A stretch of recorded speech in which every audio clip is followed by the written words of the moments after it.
Good morning, students. How are you all? Let's start with our session today. The repertory session today, I am going to start over with another topic which is important as far as our clinical things are concerned. Although there will be many repetitions in it that we have of the topics that we have already done before, but still it includes certain new things, some of the revisions of our previous topics.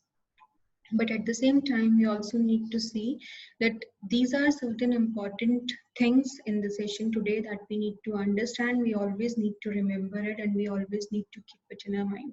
So here I am sharing this screen with you, and the screen here we have the topic today is case processing. So today we are going to start with this topic of ours, an important one, but I would still like to introduce you people to this topic. Now, just a second, students.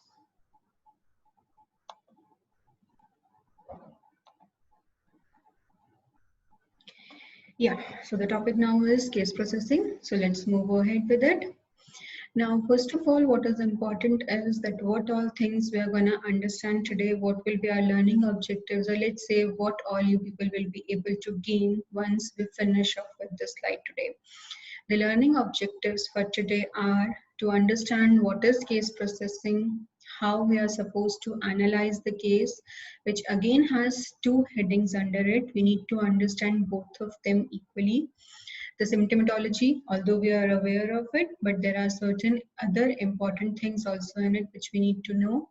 The nomenclature of symptoms, how are we gonna name the symptoms, what all the names of those symptoms mean. Then coming to the totality of symptoms, the selection of the remedy, and finally the synthesis of the case. So let's start. It's the case processing. Now, first of all, what is case processing? Here, this step is there which starts right after case taking. This is only a logical step-by-step procedure which will finally help us in reaching to the final selection of the remedy. So basically it starts right when we start analyzing the case after case taking, and will finish with the selection of the remedy.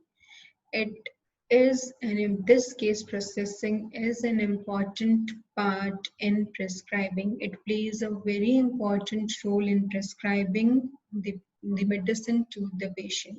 So we have to follow the procedure, we have to follow all the steps. We cannot miss any of the steps, nor we can change the way the steps should be followed. That is, all of them have to be followed one after the other. You cannot jump anyone in between. So basically, I'm going to come back to it. The case processing is the only thing which starts when the case taking is finished. So ideally, the physician who has done the case taking should start ahead with the case processing, should go ahead with the things about the observation part, because that person is the best person to judge what all way the symptoms were conveyed, how we are supposed to analyze those symptoms, how are we supposed to judge whether they are important or unimportant according to the patient. All these things come under case analysis, but case analysis is a part of case processing. So we'll start with the case processing now. So basically, we are now going to start with the analyzing of the symptoms. Now, what is case analysis? Case analysis actually means that once we have collected all the symptoms of the patient, now we have to separate those symptoms. That is, we have to separate those symptoms into general general symptoms, particular symptoms. We have to separate those symptoms into common and uncommon. We have to segregate them according to the important symptoms, the unimportant symptoms, So all the different types of symptoms that we have, which we all have read till now, all those symptoms, we have to categorize all our data, all the things that we have collected from the patient into different categories, and we have to segregate that data. We have to segregate all those symptoms into the hierarchy of the symptoms. We all are aware of the hierarchy. That is, we have to, what do we need in the case first? The generals are important for us, the particulars are important for us. Whatever way we want to hierarchize our symptoms, we need to put the symptoms in those order.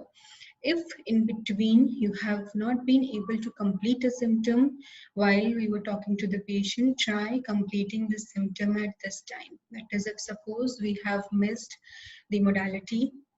Now, obviously, we cannot go back to the patient to ask about the modality. Maybe you have asked it, but you missed it. Maybe you had not been able to write it at that time, complete the symptom now.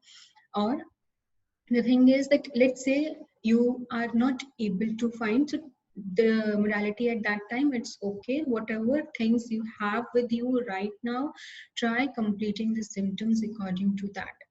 And then this analysis will further lead us to the selection of the remedy. So we'll the best, I would like I mentioned earlier, the best person to do this job is your the physician who has taken the case, and that physician only is now gonna do the analysis of the case. So you only have to you only have to segregate. And remember, the data which we have taken from the patient is actually needs to be categorized into common, uncommon, or useful or non-useful data also. So accordingly, you need, the physician who's taking the case needs to understand whether it is useful for us or not. Whatever things are useful, take ahead to them in your case analysis and move forward accordingly. But don't skip any of the steps. Try not to miss any of the things. So I would just like to summarize case analysis into few words, that it is basically segregation of the data or segregation of the symptoms into a logical way. So you need to understand why we are doing this accordingly, why a logical way needs to be followed. Why? So that we are not able to make, why are we not able to segregate the data? You need to understand we have to segregate the data as per the case. We need to segregate the data as per patient also, keeping in mind their picture, keeping in mind the true portrait of the patient that the patient is presenting. So here you need to do all the classification of symptoms. So like I mentioned earlier, case analysis comes in two parts. It has two further things, which are classification of symptoms and evaluation of symptoms. Now, what exactly do we mean by classification? So classification is like just classifying or determining the symptoms which we have collected. That is, determining the symptoms which are there about, which into generals or particulars. Then again, generals can be further divided into mental generals or physical generals. And again, we need to classify mental generals into rest of the things further. That is, the mental generals again into will, understanding, memory. Then going to the physical generals, the symptoms of the sexual perversion, the symptoms of appetite, the symptoms of thermal reaction. Similarly, we'll move out to the particular symptoms also. Now, all these symptoms can again be further divided into common and uncommon symptoms. So the common symptoms which are there, which may not be very much useful for us in prescribing, but still they should be there in the case. They are important for us also. And the uncommon symptoms which are there, which help us in reaching to an individualization, which help us in going ahead with the selection of the remedy. All those symptoms are known as the uncommon symptoms, and they are important for us too. In some cases, they are the symptoms which help us in even separating two remedies which we have reached in the final stage to identify which one to do. Common symptoms are the symptoms which I have already told you, the ones which are present generally in all the patients and in all the diseases, and thus are helpful because they help us to reach the diagnosis part of the disease, but they may not be important for us when we are prescribing or when we are moving further for the selection of the remedies. Now I move further, which is the evaluation of the symptoms. Now evaluation, if we talk about evaluation, word in itself means we are valuing the thing. We are dividing the things according to their value. That is the word meaning of evaluation. So evaluation of symptoms will mean that we need to identify the important symptoms which are there. We need to identify the non-important symptoms which are there, and these important and non-important symptoms both will help us finally in reforming a true picture of the patient or a true portrait of the patient, which portrait we need to match ahead with the portrait of the remedy that we have selected. And as I told earlier, this is best done by the case taking doctor because he's the one or she's the one who can judge whether these were important symptoms or not while taking the case taking. The way the patient expresses the symptoms help us in identifying that whether the case has what all gradation can be given to this symptom. So if it may be that one of the symptoms which is a common symptom but is carrying a good grade in the patient picture, we need to see it, we need to identify that, we need to understand that it is important for us, and thus we need to move forward accordingly when we are selecting the remedy of the patient for the patient. Now here I would like to mention there is a difference between classification and evaluation. In classification, we were actually dividing the symptoms into different categories. Like I mentioned, when we were doing the classification part, we were dividing the symptom into different categories. They were general or particular. Although in evaluation, it is a possibility that one of the general symptom of the patient may be unimportant. So we need to identify that whether it is a general symptom and is important or not, because that will help us in including that symptom when we will be selecting the repertorial method or even if a non-repertorial method for the selection of the remedy. So always remember, classification and evaluation are two different things, and both of them are important when we are analyzing a case. Okay, so always remember this thing and always keep it in your mind, and always make it a habit that as and when you finish the case taking, start analyzing the case. And while analyzing, always see what all things were important as per the patient, what all things were important as per the classification of the symptoms also. So classify the symptoms accordingly, go ahead with the evaluation of symptoms, and then start moving further to the other steps. So these step-by-step procedure and all these things which we are reading comes under case processing. Let's move forward. Now, like I told you, symptomatology we are going to talk about today. If I talk about symptomatology, all of you must have read many things, all of you must have shared many things. You all remember so many types of symptoms are there which we have seen, which we have studied in our earlier years. Now, these symptomatology is important for us. Okay, if I ask what is a symptom first? So symptom is basically the alteration which the patient is presenting to us and is troubling the patient.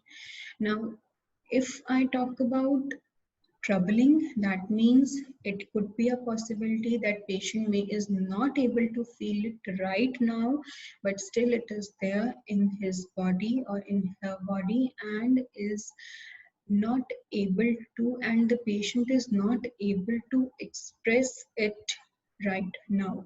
So any alteration or any manifestation of any deviation from a state of health will be covered under the word symptom. Okay, so be very clear what is a symptom. Now if I move further now, about the different types of symptoms that we have read.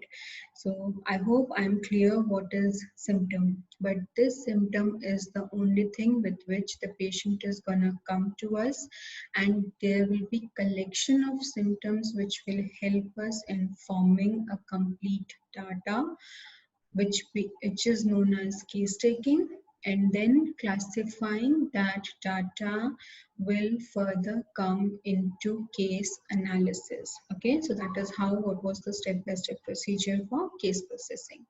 Now let's move further, which I was talking about the symptomatology.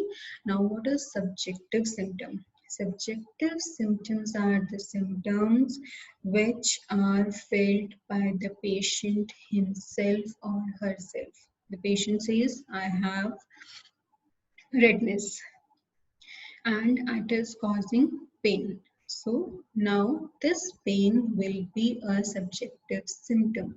So the symptoms which are felt by the patient himself are known as subjective symptoms. Let's move further. I'm talking about now the objective symptoms, which are also known as signs. Like I mentioned in the earlier example, the redness. Now, this redness may not be causing any trouble to the patient, but it is visible to us, it is visible to the attendants and to the patient also. So it may not be visible to patient, maybe it is the thing which is visible to us only, so it becomes an objective symptom. So always remember, patient generally comes to you with the subjective symptoms and you are the one who takes the note of objective symptoms also. Okay, now let's move further. If I say about common symptoms, although we all are aware, the common symptoms are the symptoms which are present in most of the patients suffering from the same ailment. That is, if there is a symptom, let's say headache in case of fever or body ache in case of fever, so that becomes a common symptom because most of the patients of fever you'll find headache or body ache is present. That is why it is also known as pathognomonic symptom. It is an important thing for us because this kinds of symptoms help us in reaching to the diagnosis of the disease. So that is why we also need to have knowledge about these symptoms also. Now, next, uncommon symptoms. The name itself specifies as the symptoms which are generally not present in most of the patients, and we find it in certain number of patients only. This may be a group of symptoms, this may be a single symptom, but these symptoms are very, very important for us. That is why these are also known as characteristic symptoms. These symptoms are very important for us to reach the final selection of the remedy. So whenever you notice any uncommon symptom, any characteristic symptom in a patient while taking the case, always make a note of it. It is important. Always keep an open eye for these kinds of symptoms because patient may not be able to observe these symptoms. We are the ones who actually decide it to be an uncommon symptom. Like let's say, okay, I think it's the same example. Let's say like we had talked about that fever patients generally have body ache. Now, if there is absence of body ache in a fever patient, it becomes important for us. So that is how that is how I give you the example that how can uncommon symptom also become important to us, and it also may be an uncommon symptom that we are gonna note it. Okay, so that's always make a picture about the characteristic symptoms of the patient. Always remember the individualization that we always talk about in describing that we need to individualize the case, we need to find the individual characteristic, we need to find the individual thing in this patient. These are the things which are going to help us to evaluate it, and these are the things which are going to help us in leading to the final selection of the remedy. Now let's move further to the general symptoms. General symptoms, when I talk general symptoms, means the symptoms which are predicted of the patient as in total. That is, patient says, I feel thirsty, I feel hungry, I have pain, I feel burning, I feel heaviness. So if these kind of things are present, they become general symptoms. So, but if I talk about, like I was saying, heaviness, I have burning, so you need to identify the location of the symptom and then move forward. It may be present all over the body, it may be present on a particular part. So you have to decide whether this comes in the general symptom or this comes in the particular symptom. From now on, like particular symptom also, and the particular symptom, that symptoms which are related to a particular part. So if like I was talking about heaviness, so let's say patient has heaviness in a abdomen, so it becomes a particular symptom. Patient has heaviness all over the body, so it becomes a general symptom. Right? Then you have to complete this heaviness symptom, and you have to match it with other symptoms also, that actually it is present, it's just a patient feeling, even if it is a feeling, so if it's a true feeling, it's a false feeling, there is something else which patient is also. So that is how we need to complete the general and particular symptom also. Now in the next video, if I move further, like I talked earlier also, general symptoms are divided into general and physical. So always complete your general and physical generals when we are taking the case. I will never underestimate the importance of physical generals also. Like most of us have the habit that since we understand what symptoms are important, we just go on with the things that complete the generals, go on for the generals only. It's okay, but never leave the physical generals also. They are also important for us, they are also important in the energy, they are also important in individualization of case. So always complete the general symptoms and particular symptoms. Alright, let's move on to the symptoms. I hope till now you are aware what are the symptoms. So strictly revise it. The complete symptoms are the symptoms which have all the elements of the symptom. That is location, sensation, and gravity. So never ever leave any of these things are important for the symptom. Never ever leave any of these things when you are taking the case statement. Okay, never ever leave, try and understand complete your symptom. These things are important for us because when we advise a case, we need to have a complete symptom. When we are for the case, we need to always look for complete symptom. Okay, and it's really complete symptom as I mentioned. Complete symptoms are the symptoms which have under one or the other part in them. I would like to have make a mention of one of the principles that was always specified to medicine, and it was the principle of branch generalization. That was achieved to complete the symptom. So as I said, that if a particular sensation is present in some part, then it will be applied to whole of the body. So that was their principle of grand generalization. Generalization there in this organization. So that was actually done on people completely on these symptoms. Okay, next move forward, complaints or common as the complaints, such symptoms, all the complaints which have brought the patient to you. So generally, the patient will come and firstly talk about those complaints. And about common symptoms are symptoms which accompany the chief complaints. So it may be possible the patient is not alone, and while our HMO patient they there is a sign of present. So those symptoms you have to acknowledge. These are symptoms are important for us also. Okay? So let us be as important as the symptoms. All the symptoms are important things which we need to remember in case. The symptoms which are basically the symptoms which are present. I also maintain now they are maybe quantities by patient making those symptoms. All those symptoms are to your focus. You also earlier also about the nomenclature of the symptoms. That is, we need to understand what all kinds of symptoms that we have, what names we give to these, what names we give to the symptoms. So how do we name the symptoms? All these things come under the nomenclature of the symptoms. Now, pathognomic symptoms, I have already mentioned to you them earlier also, so I'm not going to repeat it again. The keynote symptoms, the symptoms which are peculiar in a case, and they help us to identify a small group of remedies, are known as the keynote symptom. Here I would like to mention one very nice point.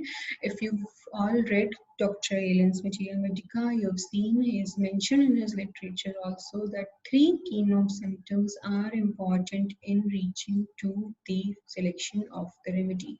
So if we have 3 keynote symptoms in a patient, we can select the remedy very well for that patient. Okay, so these are the keynote symptoms which actually help us. Let's move forward. The eliminative symptoms which help us to eliminate certain unimportant remedies from the materia medica and help us in leading to a certain group of remedies. So generally, if you do, when you are doing repertorization, you've seen these are the symptoms which we used on the first place, and it will exclude the remedies. So this actually is helping us in eliminate the unimportant remedies. Okay, next we'll move on to the determinative symptoms, the symptoms which help us in finally selecting the remedy. Now, like I was talking earlier also, there are certain symptoms which when we talk about, we see that yes, this symptom was important, maybe we couldn't identify it while we were framing the true portrait of the picture of the patient. Now, when we match the patient portrait with the drug portrait, we'll see that yes, it is matching to a large extent. Now we can, or let's say there may be more than 2 or 3 drugs also where we feel that these are matching the portrait of the patient. Now these are the determinative symptoms which will help us to identify which way we should move forward while the selection of the REPERTOry. Now, next we have the basic symptoms. I have already mentioned, but still I'm mentioning it here again. Basic symptoms are the symptoms which are essential for identifying the disease condition and are found almost in all the provers. Okay, so those were all the basic symptoms. Then we have the diagnostic symptoms, the symptoms which lead us to a diagnosis of the case. All those comes under the diagnostic symptoms. The negative symptoms, the symptoms which should be present and are not present, they are the negative symptoms. They are important for us. Remember, this is one of the good points, that a common symptom should be there, but it is not there. So this important negative symptom becomes important for us in the final selection. Then we have the accessory symptom, that is the symptom which is present since very long, but patient may not be aware, or they may not have given importance to it, and thus it becomes an accessory symptom. But this symptom is also important for us because this also helps us in forming the portrait of the patient. So let's say if I give you a common example for it, when we see in the clinical practice, what actually happens is, if we talk about stools, the patient says, हाँ ठीक है. So what does that mean? Should we leave it? No. ठीक है का मतलब, is the patient constipated? Is the patient having diarrheal tendency? What kind of stools the patient passes? That is important for us. Patient को अगर constipation है since last many years, so he'll say वो तो मेरा normal है. But for us, it is not normal. So we need to know what is normal in us and what is not normal, or what is normal for the patient, but it is abnormal for us. So this is how we need to talk to patient also. Now let's move forward to the alternating symptoms. That is the symptoms which are there and then are replaced by some other symptom. Then again the symptom comes, and then again some other one comes. So let's say the pattern of 1-2, 1-2 goes on following, or 1-2-3, 1-2-3 kind of a pattern goes on following with the alternating symptoms. Then we'll move to the clinical symptoms, the symptoms which are common in a disease. So obviously they are helpful to us in identifying the clinical picture of the disease, not of the patient, but of the disease. But it is important for us also to identify the picture of the disease so that we can separate it from the picture of the patient. Okay. Then the recurrent symptoms, the symptoms which come at very frequent intervals, will be known as the recurrent symptoms. It could be that it may be one of the symptom comes, patient take the medicines, it goes off, it again comes, it goes off. So this kind of a symptom will be known as the recurrent symptoms. Then we have the periodical symptoms. Now there is a difference between recurrent and periodical symptoms. First, let me explain the periodical symptom. The periodical symptom is the symptom which comes after a certain period. So let's say once a month, once in 2 months, once a week. So if this kind of a tendency is there, it becomes a periodical symptom. But the recurrent symptom is the symptom which recurs again and again in the same type. Periodical symptom may be a recurrent symptom, may not be a recurrent symptom. Periodical symptom is always after a certain period, okay, irrespective of the other things. So that becomes a periodical symptom. Then we have paradoxical symptoms. The symptoms which are contraindicatory are the symptom, let's say, which are opposite. So if I say I have pain in throat, but I cannot swallow saliva. So it becomes an important thing for me. I have pain in throat, I cannot swallow saliva, but I can swallow food. So it is an important symptom for us. Okay. Now the accidental symptoms, the symptoms which were present prominently, but they do not fit into the totality when we form. So those symptoms are the accidental symptoms, or the symptoms which came out as it is without any further, let's say, without even fitting into the picture totality. So we were treating the patient with the certain disease, and while treatment, let's say after a few follow-ups, or one follow-up or two follow-up, we found patient came up with another symptom, and I would say, I don't know how did it came, and even we'll also see it may not fit into a picture, it may not fit into a drug picture, it may not fit into the picture presented by the patient also. So there we need to have a note about the accidental symptom. Then we'll move further to the pathological symptom, that is when a common pathological feature exists in two or more locations. So it becomes a pathological symptom. Then we have the rare symptoms or the strange symptoms, that is the symptoms which actually not present a lot in a lot number of patients, but these are the symptoms which help us in individualizing a case to its true extent. So these are the rare symptoms which help us in reaching to the final selection of the remedy. We need to keep these rare symptoms in our mind. Next, move forward quickly. Then we are talking about the totality of symptoms, which was the next step of our case processing. So now, since we are aware of all the different types of symptoms, so you have to identify the symptoms according to their type. Then you have to evaluate the symptoms according to their importance, and then you have to find a sum total of all these symptoms. Now, all these symptoms, then you have to, after categorizing, after evaluation, you have now formed a picture of the patient, and this picture of the patient is actually helping us in individualization of the case, and this feature will then help us in the selection of remedy. Okay, so we move forward now to the selection of remedy. Now this selection of the remedy should be totally on the totality of the patient that we have done in the earlier step. We may need the help of repertory, we may not need the help of repertory. That depends on an individual case taking person, but the selection should be done keeping in mind whole of the totality. The totality only will help you identify whether the particulars were important, whether the generals were important. So accordingly, you can select the repertory, and accordingly, you can move ahead further with your selection of remedy. Now, as I told you earlier, that case processing starts with case analysis and finishes with the selection of remedy. But after selection of remedy also, we have certain thing which is known as synthesis of the case. Synthesis of the case. Now, synthesis means what? Synthesis means that whatever way we have categorized our symptoms, we are gonna put it all again together and then forming a complete picture.